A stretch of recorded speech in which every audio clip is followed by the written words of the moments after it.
Sunderamma disappears. Mela came running down the hall of the mission hospital, looking here and there. "What is the trouble, Mela?" asked the mission lady, who was sitting at the receiving desk. "Where is Sunderamma? She is not in her room." "Not in her room?" echoed the astonished woman. "But where could she go? She is still weak, and with that cast on her foot, she cannot go very far." "But she is not here," said Mela. The lady was worried. Something must have happened. Sunderamma could not walk, and the doctor had not ordered her moved. "She was all right when I came on duty," explained Mela. "I gave her a drink, and then I went to make the bed for the new patient. When I came back, she was gone." "Did you see anyone in the hall?" "No one but Nita." "I can't understand," began the lady.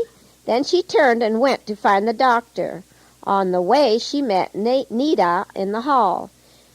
"Do you know where Sunderamma is?" she asked. "She is sleeping in her bed," said Nita. "Why do you ask?"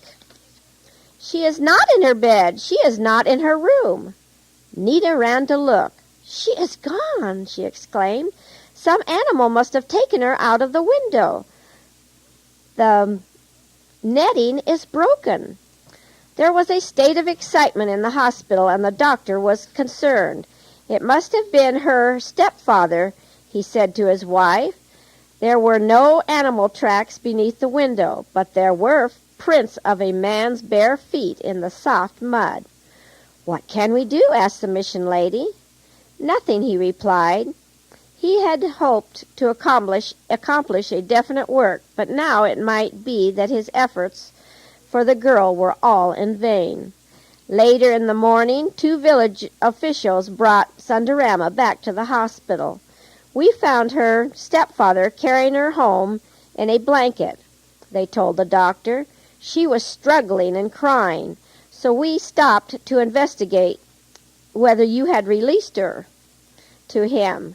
Her foot was still in the cast." Eager hands assisted in helping Sunderamma into bed. Nita and Mela were so happy to have her return. They promised never to leave her alone again. The village officials assured them that they need not worry any more, for they had arrested the man for disorderly conduct. He was charged with drunkenness and fighting. He would be locked up for a long, long time. "I would like to visit the stepfather," said the doctor, "if I have your permission to do so."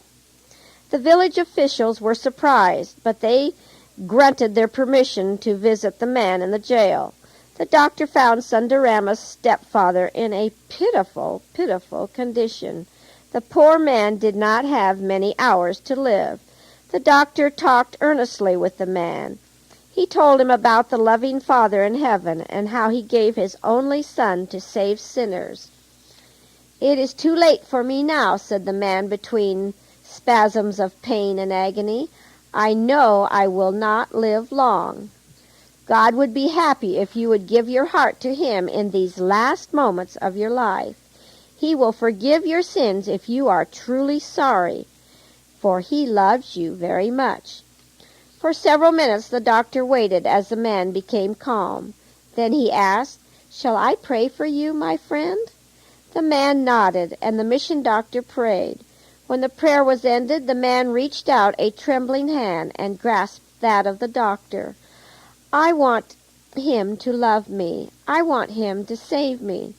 But how can I make it right with Sunderamma and Bunny? It is too late." Sobs of shame and remorse shook the man. "I will tell Sunderamma, and I know she will forgive you. I will also try to find Bunny and tell him you want him to forgive you. I am sure he will understand. I must go, but I will return later and bring you some medicine for your pain." The next morning the doctor visited Sunderamma and told her of her stepfather's experience. "Do you want me to carry your word of forgiveness to him?" he asked. "I will go back to see him tonight." "Oh, yes," said Sunderamma. He was good to me when Bunny was not there, and when he was not drinking from his big gourd. Tell him all is forgiven. I will remember only the good things, and I wish that he did not have so much pain. I will take medicine with me to help him," said the doctor. That night, when the doctor went again to the jail, he was met by one of the attendants in the office. "I am sorry to inform you that he is no longer here," said the man. "The liquor in the big gourd has claimed another victim. He died this morning before sunrise."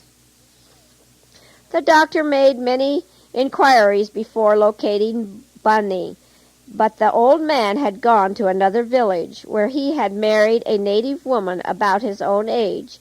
He was happy in his new home, making plans to raise many cows and water buffaloes. The doctor sent a message to Bunny telling him that the man had hoped to be forgiven by all whom he had hurt.